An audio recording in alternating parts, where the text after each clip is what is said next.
exciting. Welcome, Sarah Burnett. I'm Fee Gordon to our very first unDUBBED podcast where we're unscripted, unfiltered, and undeniably data. So it's really exciting to get started on this podcast because it's the first time that we're going to really be talking publicly around what we've been up to for the past few months and the business plans that we have. But before we get started, Sarah, because some people may not be familiar with you, if we think about this like comic book number one, we want your origin story. So give us your backstory, the journey that made you get here today, and were there any kind of plot twists or superpowers that you have that brought you along? Thanks, Fee. So my origin story begins in New Zealand, but it's not quite where you'd expect. It actually kicked off in the coffee industry, where I got hands-on manually scraping cafe listings from the yellow pages, like you do. It wasn't glamorous, but it really gave me a taste of how transformative data can be. I also spent some time in Australia, where I was so excited because they had on a CD-ROM the whole state of Victoria's cafe data, which is very exciting. So no more manual scraping for me. And I remember going into the government department and picking up physically the CD-ROM. Then I built an access database, and I remember presenting this back to the coffee reps of how they could now filter on a map by postal code and number of seats per cafe. So it was very exciting for me. From there, I leapt into London, so diving into the world of investment banking. And I spent a little bit of time in fund management and a plot twist, bit of time in recruitment as well. And here I felt like I started off in Access and then evolved through to things like SQL. I eventually returned back to New Zealand, where I did a little tiny stint in a telco. And then I headed off to Westpac, which was one of New Zealand's top banks. Business intelligence was was becoming a buzzword then. And I remember getting some powerful consultants in that really showed me the power of visualization, and I was hooked after that. Next minute, it felt like I went off to Singapore, and here I was lucky enough to work for two of the biggest global banks, doing roles like business intelligence and heading up their data democratization. All the time here, I managed to keep like hands-on, but was also developing my leadership strengths. So I was guiding teams through complex data challenges and helping them to shape strategy at a higher level. I realized really early on that, quite often we were building out these big technology areas, and the final hurdle, which was actually the getting the data out the door, wasn't being focused on. So I found that my niche really early on was working tech side and business side and building those partnerships and the teams, and to make sure that what we were delivering was meaningful, not just a technical solution. Through these twists, I've always had a superpower for me, which is seeing the beauty in data and the stories and insights behind them. I love to drive clear, actionable insights from our data to help strategically make better decisions at the top. Wow. So that's a full-on packed career history with data back to back. Yep, it really is. And I think when you find your passion, and my passion is data, then it kind of just, it leads you, and it carries on, and it builds. Over the years, got all the way up to exec level, and that was really exciting. Gosh, six months, a year ago, I think I found out that was all going to change when my role was made redundant. And I was based in Singapore, and I'd been there for almost a decade, supporting my family there. And I kind of thought, I could just go and get another job. And AI was really kicking off, and all the big banks were talking about AI. And I was kind of going into these interviews, and they were like, so what are you doing in AI? And I was like, well, I only found out about it like 2 months ago. What do you mean? What am I doing? And I just kind of felt like it just didn't feel right to come and say, yeah, I'm going to head AI in this organization. And I don't know if it's part of being a woman, but sometimes we like to know 90% of the job we're walking into, right? And I felt like in this instance, I knew 10% of the job, and I couldn't do that. And I felt, things were changing, and I wanted to do something different. I couldn't do that thing different in Singapore, so I came back to New Zealand to do it differently. Back home. Well, yeah. For the folks that are tuning in, I'm actually a Kiwi as well, but based out in Australia. So you'll be listening to two broad Kiwi accents on this podcast as we continue to host things, over the years, hopefully, if we're really successful. But really interesting, and, I feel you around that redundancy. It's a really tough space to be in, and also a place where you can reinvent yourself as well. Yeah. Yeah. So I think that segues really nicely, Fee, into kind of where you are today and what led you, and maybe a little random story about your journey to get here. Thanks, Sarah. It was really interesting actually going over your story, and I feel like there's definitely some threads that are so similar between our careers, and it makes a lot of sense why we connect so well. So apart from being two crazy Kiwis, my data story is I fell into data, and the way that would happen, I would have jobs and people would want me to be their beta tester, helping them on all of their technology platforms, and even doing lots of automation in Excel, those good old macros that you could do along the way. And I went along to an interview one day. They wanted a couple of Access databases built, and I told them flat out, I don't know how to use Access. And they told me, well, your Excel skills are really great. And that's how I started in a more truly analytical space. I was sitting next to a guy, he was reading trends, and he couldn't do it so well, and I was helping him out. And in the end, the manager wanted me to stay on and asked me to come and be an analyst. And I loved that job. So I was analyzing underground tank data for Mobil Oil in New Zealand, and really making sure that petrol didn't get into the water table there, which was really interesting to have such a green focus all the way back then, those 25 odd years ago. So since then, I've been working in data full time and in lots of different areas of data. I realized using bespoke programs wasn't really great for my career. So I learned how to code in SAS. And from there, I jumped across the ditch and did lots of different types of analyst roles. I did campaign analyst, I did insight analyst. I went up the ladder a bit and became a business intelligence manager really quite quickly. And I realized the way that the market was going, I actually wanted to step back a little bit and learn predictive analytics, because I believed that's where the future was. So I had a really great opportunity to slot into a role where I was looking at churn rates of telecommunication customers and building predictive models for that. And really have just gone through different roles in my career, building out new skills and capabilities in different areas of analytics, until eventually I felt that I had a good enough foundation where I felt I could successfully lead teams in ways that I knew which tools needed to be implemented. I knew which processes needed to be implemented, having come from that background. Eventually, I found myself with Tableau, and Tableau was a huge deployment. In fact, we did the biggest deployment in APAC until you came along and implemented it at a bank over in Singapore. That was a really great time to help people see and understand data. And from there, I've just gone from strength to strength, rolling out different tool sets and technologies in more senior roles.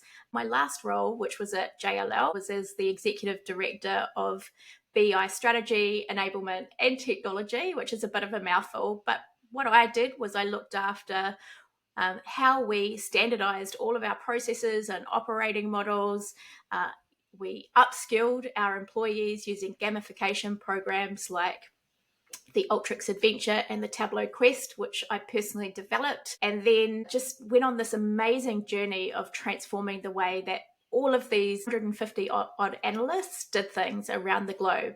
I've really had an opportunity to help so many individuals to upskill and really leapfrog their peers outside of other organizations. And I really look forward to being able to do something similar, but at a greater scale with our company, DubDub Data.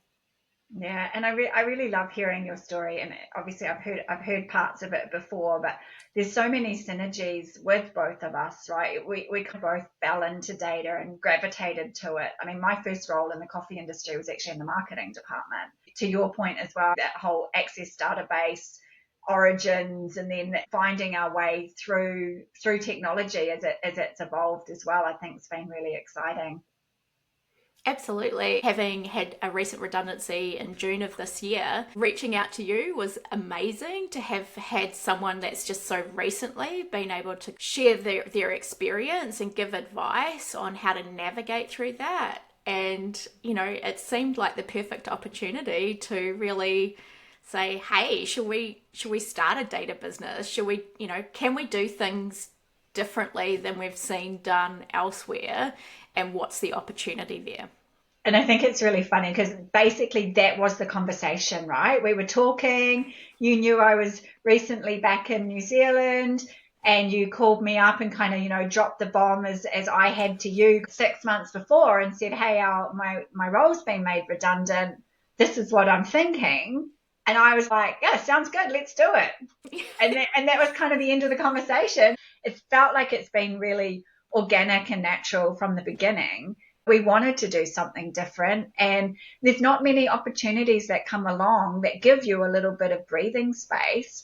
With a redundancy, it allows you to take a massive step back. Well, it's forced us to take a big step back, right? And reassess what we're doing. Sometimes it's serendipitous of the timing of things that happen in your life. And I think that initial conversation, did that happen in around June? Have I got the date about right? I think it was around June. So it was either late May or early June. And you were the only person that I wanted to talk to anything remotely close to work about. Shout out to all the people that are getting made redundant out there. It's a really tough time. Make sure that you've got the right support around you. Make sure that you've got plans for yourself, but you're giving yourself that space to really just relax a little bit and settle back into yourself, because I can guarantee you there's a part of yourself that you've been giving up along the way for whatever role it is, even if it's one of those redundancies where you've asked for it. And I had asked, a little while back to be made redundant. So even though that happened, it was really tough when, the rubber actually hit the road and I was made redundant. And that's okay. And I'm grateful for all of the support that you gave me, because those conversations were really healing for me. It helped me to understand when things might not just be about me. For instance, what my team at work had been going through as well. So if anyone's listening in, perhaps we'll do a podcast at some point about redundancies, because I think that it can really help other people as well. But I'm open to anyone messaging us or wanting to have a chat who's been made redundant. We're pretty well connected in the data community and knows jobs that are going on. I'd be happy to help out and give you any of the advice that I learned along the way, and also the things that I learned along the way that really helped me. Yeah, and I'd like to say as well, reach out. It doesn't have to be obviously New Zealand or Australia. We're well connected globally. In my career, I've worked in both London, Singapore, Auckland, and a little bit in Melbourne, actually. Very long time ago. We're very well connected, and it's a real roller coaster being made redundant. And actually I try and reframe it to say that my role was made redundant, not myself. And I think that's something that, I was lucky enough as part of my redundancy package to have a year of coaching. So I've learned a lot through that, and I could actually pass on to Fee at the time, which is great. And another good thing as well is if you can teach what you're going through as well, it's almost like a second round learning for yourself. Yeah. Okay, so off the cuff, if you were unscripted, yeah, this is totally unscripted. If you had someone in front of you right now that had just been made redundant, what's the biggest piece of advice that you could get them to take away that you think will help them? Yeah, I think the first thing is it's not personal. Like I used to always say, you're just one management decision away from a redundancy, right? And we've seen it. In my roles, I'm surprised I've only been made redundant once, to be honest, because we work in numbers, and those numbers quite often come down to profit and headcount. And, and we see it all the time. So I think the first piece of advice is it's not personal. It's the company, and they throw away good people all the time. And I think it's quite often it's really just a number. It's like, you're at this level, you're in this band, you're this grouping. We need to get rid of X amount of people in this space. And it's almost like the first person that looks up, right? It just feels that it, like, don't take it as any kind of personal attack on yourself. Right. And then the second piece of advice, which you've already said, Fee, is just take time for yourself. Let it all wash over you. You're going to go through all the emotions, and some of them are an embarrassment. I was doing all this work and I thought I was doing great. I've got this big team behind me, and, I'm really proud of everything that we're doing. And then someone just comes and takes it all out. And it can be really humbling that, that's happened. Right. Yeah, I totally agree. It's definitely not a personal thing. It's a numbers thing. And it's actually almost always the most impersonal thing. There's a bunch of senior executives that have sat around a table, looked at how much you're earning, and figured out this is the amount that I need to get rid of. And sadly, that's often because they're trying to report numbers back to market if they're a publicly listed company. So literally, they're just going through line by line on a spreadsheet and saying, you're in or you're out.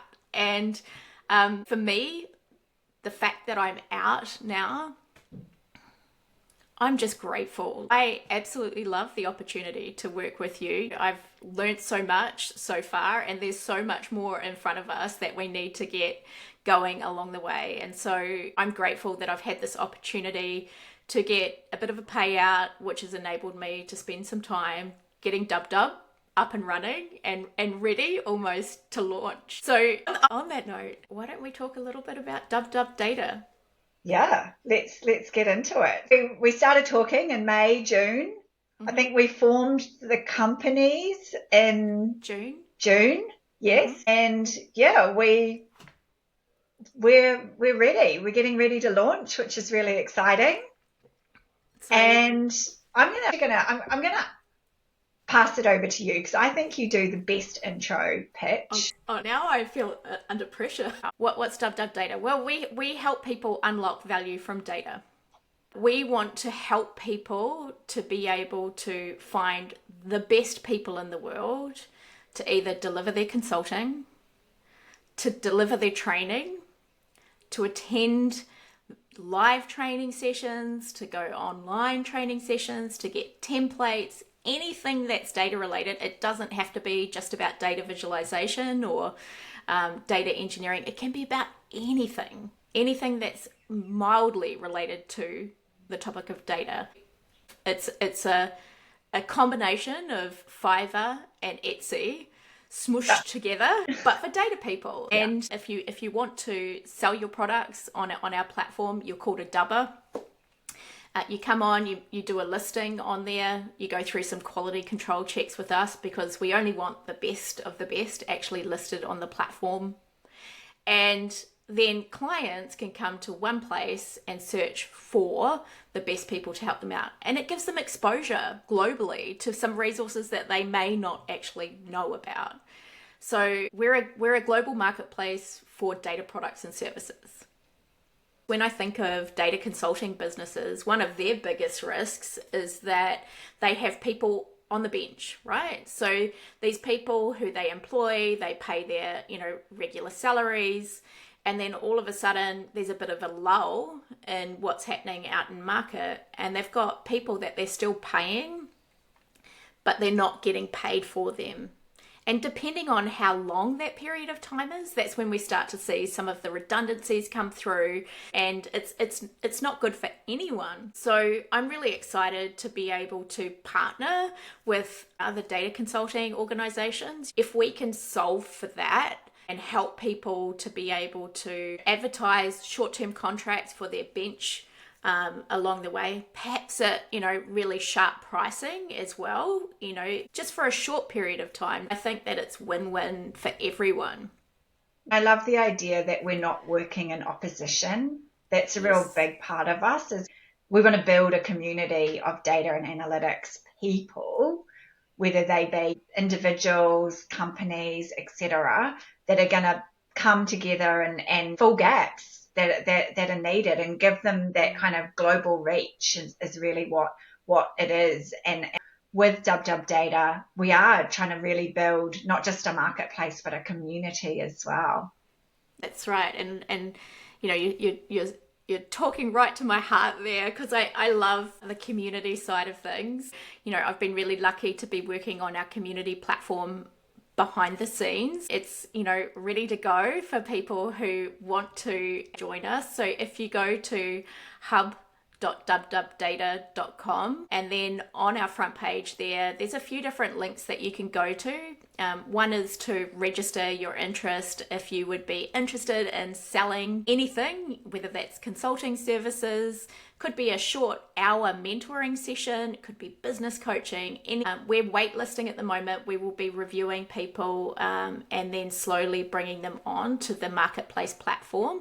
But as soon as you register your interest, you will also get signed up for our community. And the community is a bunch of different groups or channels that you can talk with data professionals from around the world and connect on different topics like data engineering, data visualization, any other data related topics. And then there's places just to hang out. There's places if you want to pitch your own goods, so you can sell the things that are actually on the DubDub marketplace as well, and also get support from other dubbers who are perhaps solopreneurs or they're running their own businesses, to get feedback on your own products as well. It's super exciting and I can't wait to launch. It feels like it's been a long time and a short time at the same time.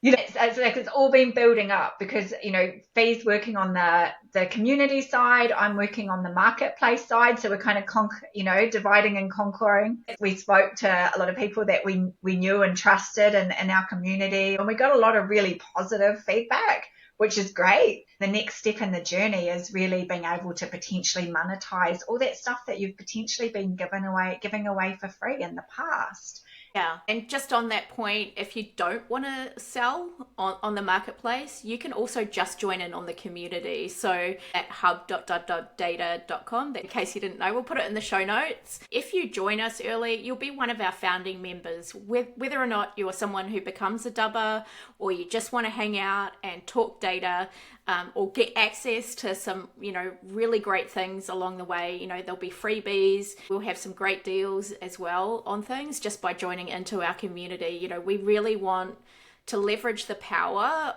of people. Yeah. So please join. There's places in there to ask DubDub any questions as well into the community, and we'd be happy to connect with you. Whether you're a business or you're an individual, it'd be really great to have you on board.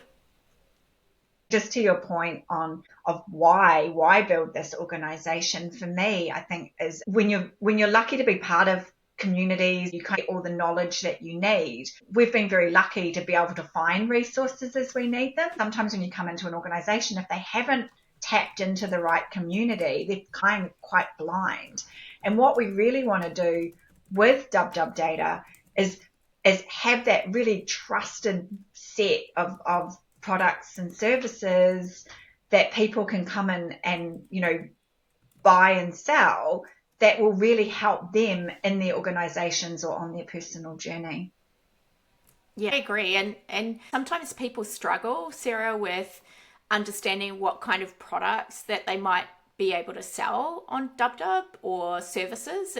Can you just list off a few off the top of your head that you think, might work well in a data marketplace? If I start with services, like you said, filling bench seats, some day kind of consultancy. I'm a specialist in data visualization, for example, or I can help you kickstart your technology platform, or I'm really interested and I've built some LLMs, like things like that can really come in and support small, medium, large size organizations that need a really specific set of requirements built out for them.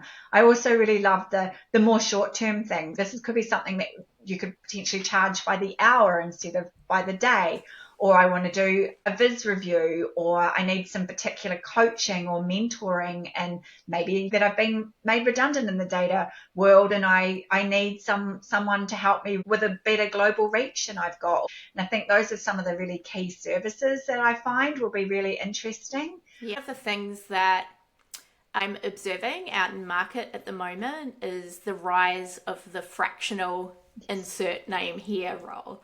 And so if we think about that in DubDub's realm, it might be a fractional CDO, it might be a fractional head of, it might be a fractional manager, it might be a fractional consultant on a specific area, or you might be going out and pitching in your own business on different things, and you just need somebody who is well renowned in the industry with that specific expertise who could look over and review the work that you've done. Yeah, almost to get you over that hump that you just can't get over, right? Yeah, it'll just double check. I mean, you may have chat GPT'd the hell out of something to get you into your FP or what have you. But let's face it, ChatGPT has its own hallucinations sometimes. And so you really want to make sure that you're putting out content to potential clients that is proven and it's actually accurate along the way. Otherwise, you could have a bit of egg on your face. So I think if you're considering how you can work in this fractional space, DubDub's a really good way to be able to market your skill sets and capability. Yeah, I really love that. And then I think onto the product side, I'm going to throw it over to you to kind of start with your exciting hit list of products that you hope to find on DubDub data. Right. So I thought I was doing a really great podcast host role there and asking all co-founders. Doesn't work like that. Co-host, co-founders, same. That's right. So what kind of products could one sell on the marketplace? Well, this might sound strange, but I'm going to start with books. As a leader in data and analytics, sometimes I'm looking for a small acknowledgement of something that somebody's done, and I would just like to recognize them for it. And having a data book, particularly for people who are really interested in data, can really help out. But it's sometimes hard to know what's the latest best book, or what's something that would be really good for someone starting out in this particular area. So I'm really keen to build up a great library of well-known data books. In addition to that, everyone's favorite, we want to have some DubDub merch that's online as well. I personally am a bit disappointed that in our first podcast we're not wearing DubDub merch. Stay tuned. Like logo. Like, Sarah, you're behind the eight ball. Come on. Definitely having some merch along the way that we want to bring online, but that's just kind of the fun stuff. More importantly, in data products, we can look at things like templates, style guides. Templates could be for things like, how you should document your work. That could be something that's relatively cheap, inexpensive, get off the ground really quickly. Or it could be an automated template. So in a past life, we've built out automated documentation both for Tableau workbooks and Alteryx workflows. That kind of thing could save so much time for everyone. Everyone hates doing documentation, so the most you can get ahead of would be really great. And they're things that people could really easily implement at their own organization, and that would save them potentially weeks of development along the way as well. So anything that can be packaged up and sent, or downloaded, whether that's in a physical form or a digital form, that's really what we're looking for. So it could even be things like training. So having an online training program, we have the facility to actually host your online training. So if you're a potential dubber and you want to sell your own online training, we will provide the platform to host that on for you and give you all of the goodies that come along with that. So that's exciting. It could be in-person training. So you could host in-person training or even virtual training on your own platforms as well. So making sure that you've got the ability to deliver these things out to end clients at scale. What else could we do on there? I've got one that you've missed that I'm very excited about coming on board, because I think it's going to be one of our first products for sure. Yes. It is the Tableau Quest. I think you're putting me on notice a little bit there. So Well, you just put me on the hook for the merch, so Okay, well come on. that's kind of, I think merch is easier than the quest. So the Tableau Quest is definitely something that I'm perhaps more well known for in the data community. Back in 2018, I presented the Tableau Quest to the Tableau conference there, and it's been wildly successful both at my previous organisation and also the one before that. And it really helps people go from rookies to rock stars on the Tableau platform. And there's also things like the Ultrix Adventure. So they're things that really help to elevate the skill set and capability of your teams, and do it in a way that's really fun and a little bit addictive. I think the beauty about this marketplace, if we take the Tableau Quest as an example, I know that we've spoken about that there's going to be like a kind of a gold, silver, bronze package available. So bronze is your digital product done. It's all packaged up, ready to go. End of kind of one-off price and you're done. And then you're going to have the other options where you've got the silver, where it's a little bit more hands-on and some particular coaching. And then you'll have the potential for gold packaging, which is, you might get the use of fee and really make sure it flies at rapid speed. Right. And make sure that we're adapting it to the needs of the organisation. So we're really addressing what's important to you strategically in this process as well. And perhaps doing some upskilling of your own team so that, they understand things like change management and, how to really make sure that a program gets in, is well received and it's sticky. That's like, there's nothing worse than launching something and no one adopts it. Yeah, exactly. I'm gonna change topics because sure. We've been talking a lot about what the platform is going to do and that, which is awesome. But I think just a little bit back to maybe us and, building out an organization and everything. What are some of your kind of fears with kind of taking this big leap of faith, which we have done? And what's the thing that worries you the most about this? Like jab, jab, right hook. Why not? Unscripted. Getting the tough questions in there. No, I think it's really important. And candidly, one of my biggest fears about being in business is I've experienced when it goes wrong. I grew up in a family where things did kind of go wrong in a business. And so I've always wanted to stay away from that. And because I just wasn't ready to assume the risk. Everyone might be telling us, this is a great idea, guys. We can't wait for this. And then the rubber really hits the road. It's like crickets in our community. There's nothing going on and no one wants to list their products. Who knows? But, if that happens, so be it. So the failing and making this like a really expensive bad hobby, which I know is your favorite terminology. But yeah, and I think failure is always the biggest fear. But if I can kind of answer the question, what I love about our kind of connection and relationship is I feel if an element of it fails, we're quite okay to go, okay, well, shit, that didn't work. Let's go on to this part. Let's take a total left turn. And I think that's probably why we've been buying our time and speaking to the right people. And this is actually a big step for us today, isn't it? To actually publicly put on the line, we're building a community for data and analytics and a marketplace. And it could completely fucking go nowhere, right? And our family could watch this for years and say what a big failure that was. Just the fact that we feel that we're comfortable enough to now say, hey, this is actually what we're doing to the world. I think that's really exciting. And also that, if it fails, we change it. Okay, I've got another one. Another massive fear with this is getting onto socials, doing things like reels, doing the recording of this podcast, being on camera. It is also a fear of mine, and but I'm just gonna fucking do it and get over it. Exactly. And I think even just setting up this morning, right? We're I don't think I've ever seen you this nervous for a while, but at the same time, camera comes on and it's all good, right? Because we're friends first, right? We've been data BFFs for how long now? This is 7 years? This Is is, it yeah, I 7 don't years? know. I think it's 7 years. I think it's 2017 was the conference that we met each other at. Yes. I really love, spending quality time with you, and we've done a lot of that over the last couple of months, and it's been really enjoyable. Fee's come over here and I've been over to Sydney, and I'm going back again in December, which is great, very exciting for lots of reasons.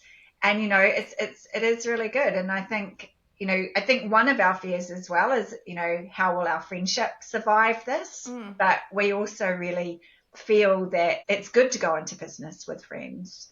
Yeah. And I think, we've really had to work a lot on our open communication, and we communicate different styles. I feel that Fee thinks really fast. And so sometimes she'll be like 10 steps ahead of me, and I'm still thinking of like the first sentence that she said. And we have to balance each other. But from being really open and honest just when we have our chats and everything, I think it's awesome. And I think because we're building something from the ground up together, we've both put our skin in the game, right? Like we can't risk, hiding from problems or hoping someone else is going to pick up the crappy things that we don't want to do, because, it's just us. We're having to pick up all the fun stuff as well, right? And the not so fun stuff. But we have this podcast, Sarah. Yes. And, this podcast isn't going to be just a one-off. It's, going to continue along the way. Can you tell me a little bit about your vision for how this is going to work and type of podcast that will be, so that people know, what to look forward to as we start to build this out? Yeah. So I'm not going to put a frequency cadence on it just yet. It's not just going to be us just talking every time. Obviously, today was really important to introduce you to who we are for those that don't know us and what we're trying to achieve. But what we actually want to do is we actually want to start getting other people on the podcast as well, and really going deep into some of those topics, and maybe pre-attentive attributes is one day, Fee, a passion. So we really want to come in and unlock and as it says, undubbed. So unscripted, uncensored, and undeniably data. I don't think that's quite it, but anyway. Isn't it? That's what I've decided it is. We'll get it right. It's unscripted, unfiltered, undeniably data. But, I like uncensored. Maybe we'll make a change on that now before it goes out. That's what I love about working with Sarah. We can just break shit. Yeah, I think that's a really great sort of summary of what we're doing. So if anyone's got any ideas of podcasts or topics that they think would be really interesting, we'll be hosting a lot of the dubbers who we start to bring on, the founding dubbers that will help us to build the business out. Love it. Love it. Oh, is that a wrap? Is that a wrap on our first podcast? I reckon it should be, because, the time's getting up there, and as much as we love to talk, I don't know how much everyone else likes to listen. So, over and out, right? Thanks very much, everyone, for tuning in. I look forward to connecting with you on hub.dubdubdata.com. Have a great day. Bye. Bye.